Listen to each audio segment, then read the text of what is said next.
In our last session, we talked about Sartre's concept of existential self-awareness, and that's the kind of thing I'm experiencing right now for a couple of reasons. One is that because I have a sore throat, and they caught me with these cameras just as I was finishing a throat lozenge. And I'm trying to emulate Demosthenes, like speaking with stones in my mouth. But the second reason why I feel this existential self-awareness is that we've come now to the end of this series. And today's message will be the last in this series of the consequences of ideas. And what I want to do today, rather than go into detail into several philosophers or schools of thought that characterize the day in which we live now, I want to give a sweeping, broad picture of the climate of philosophical inquiry at the end of the 20th century.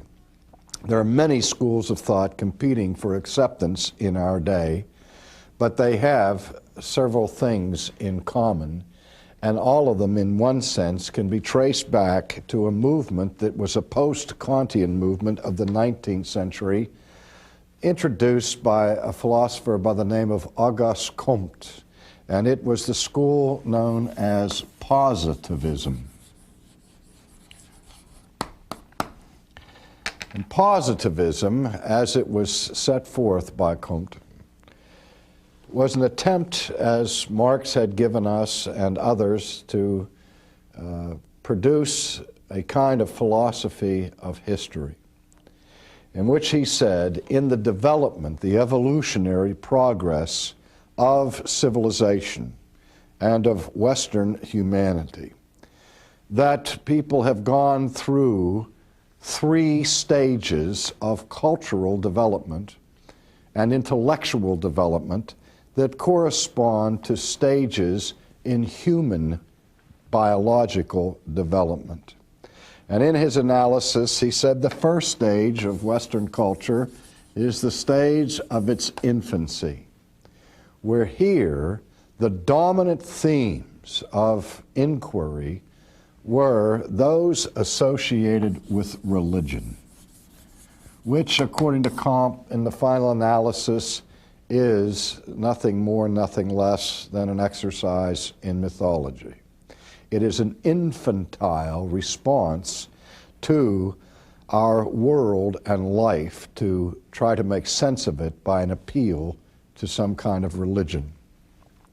But then as people began to grow up, and as civilization began to mature, at least reaching its adolescence stage, then the dominant controlling factor to define life and the world was found in the abstract realm of philosophy. But now, according to Comte, at the end of the 19th century and going into the 20th century, mankind has finally come of age, where we've moved beyond the infantile and beyond the adolescent to the adult stage of intellectual inquiry that is dominated now not by religion or philosophy, but by science. This is a new form of empiricism.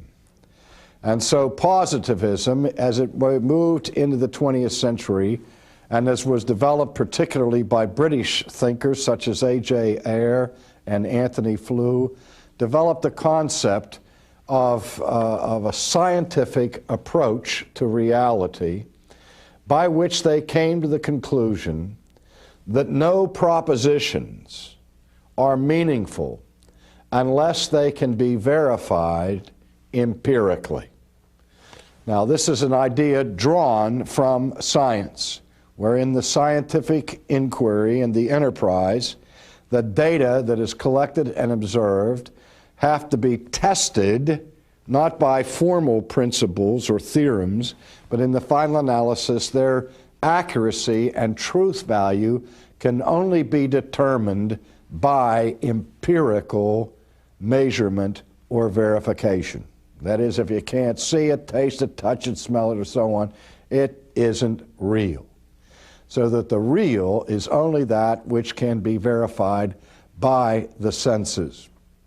Now, not only that, but the logical positivists developed their law of verification with respect to meaningful statements or propositions. And the law or principle of verification simply says, for any statement or proposition to be meaningful, it must be verified empirically. Now, this swept through the philosophical world in the earlier segments of the 20th century, and it produced in philosophy and in theology a serious crisis in language. In the 70s and 60s, we saw in the realm of theology the movement called theothanatology, or the death of God. And that whole movement, the death of God movement, was spawned by a crisis of skepticism about language. And that was related to the question whether any of our discussions about God can be deemed meaningful. Or is all religious language simply emotive? Emotive language is language that expresses feelings.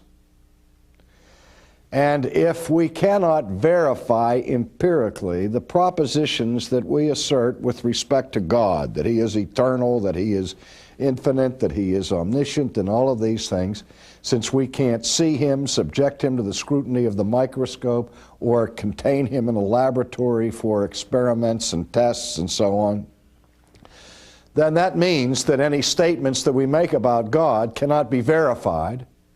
And if they cannot be verified, they cannot be laden with meaning other than emotive meaning. Which is to say that what the statements of theologians like myself are worth is this, that all they really teach is something about my feeling state, something about my emotions. They don't give us any information or communicate any objective truth about reality. And so this crisis of God talk burst onto the scene after the middle of the 20th century.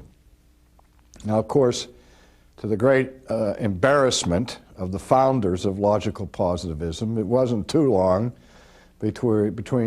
before the philosophers who were critics of this system pointed out what should have been obvious to the founders of it, namely that their central thesis fell by virtue of its own weight. And in the critiques that were launched, they revealed that the emperor had no clothes. Because the problem with the law of verification, which states that the only statements that can be meaningful are those statements that can be verified empirically. That's the law. Well, that law, with its statement, cannot be verified empirically. And so, as I said, it falls of its own weight. And the verification principle itself fails to meet its own test. And if it fails to meet its own test, it would have to be seen as a meaningless statement. And if it's a meaningless statement, the whole system then obviously collapses. Now, even though the verification principle met a hasty demise in the intellectual world, some of the basic tenets of positivistic philosophy lingered on and maintained a strong impact on the culture in other ways, as it was linked to other philosophies and concepts. Again, the homegrown philosophy of America, the only philosophical movement that was born in the continental United States, and the philosophy that many people have said define American culture in the 20th century, is the philosophy of pragmatism, formulated by John Dewey and Charles Peirce. Pragmatism, in simple language, teaches that the good or the true is determined not by some metaphysical norm or standard, which norms and standards, according to pragmatism, remain forever unknowable. Remember, this was a philosophy born on this side of the Kantian watershed, where the skepticism remains that we do not have any access to the realm of metaphysics, to the realm of being, that we are locked in to this side, to the realm of phenomena, to the realm of existence, to the realm of positive things. And for the positivist, for example, and its tie-in with pragmatism, the positivist would say, and did say, that there is no such thing as truth, only truths. There's no such thing as value, only values. There's no such thing as purpose, only purposes. Now that may sound crazy to you. How can there be truths unless there is some norm or standard by which you measure a statement to say that it is true? How can you have truths if there is no truth? How can you have purpose if you have no purpose? Well, let me say again, here the emphasis is on the particular rather than the universal, on existence rather than essence, on becoming rather than being.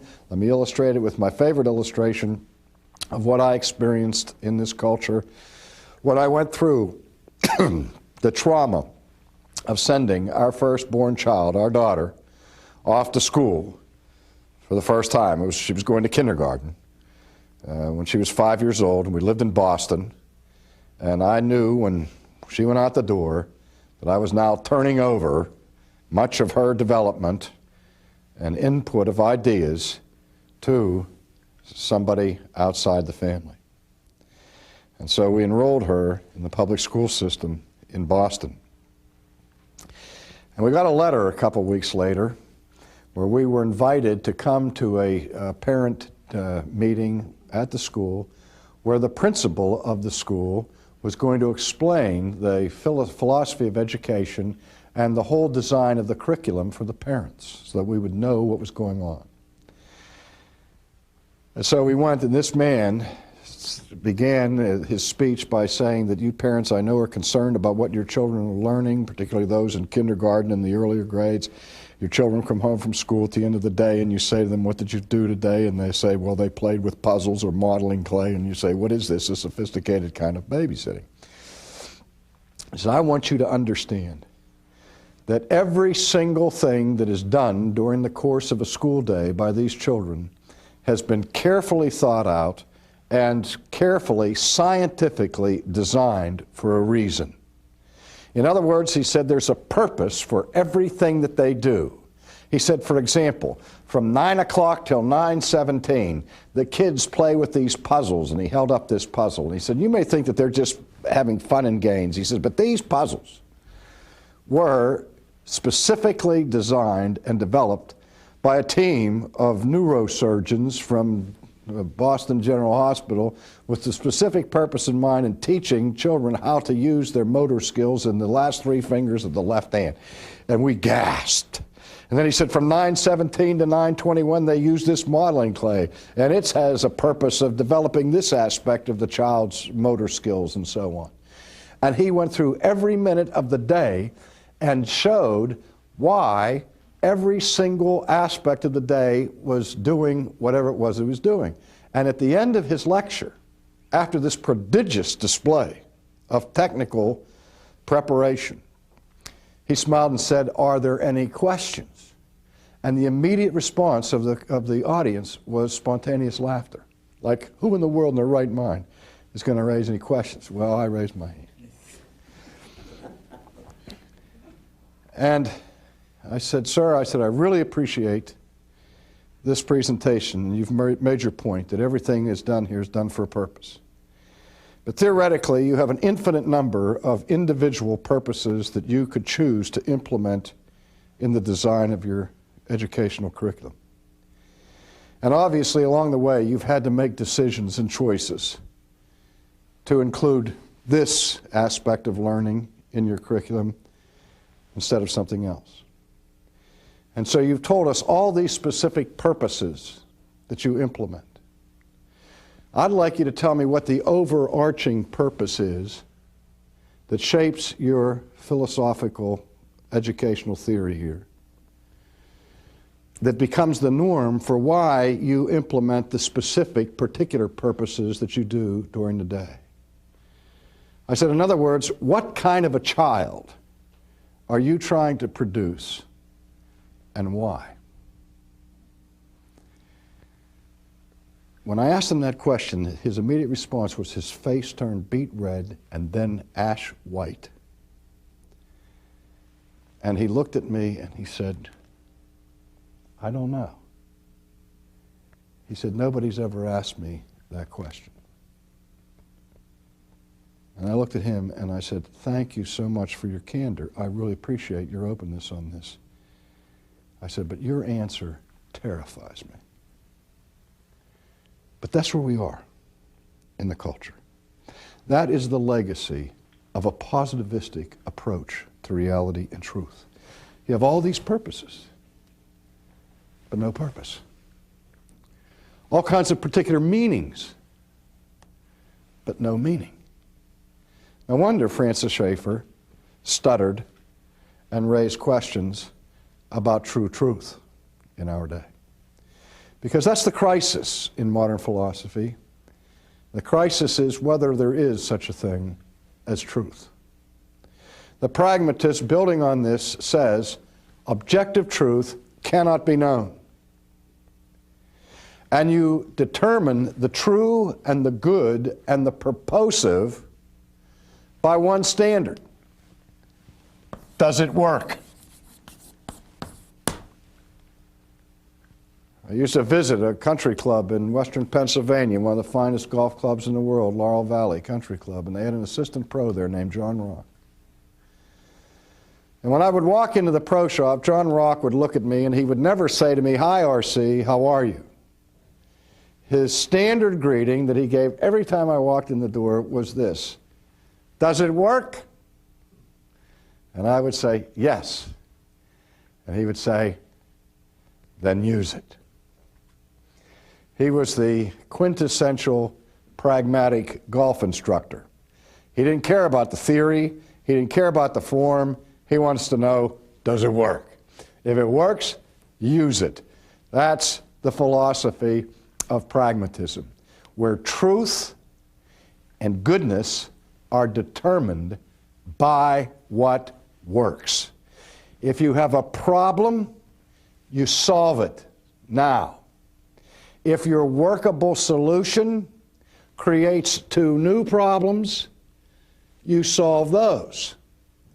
And if those solutions create each two more exponentially, you just keep chasing them down and solve them one at a time. That's the American way.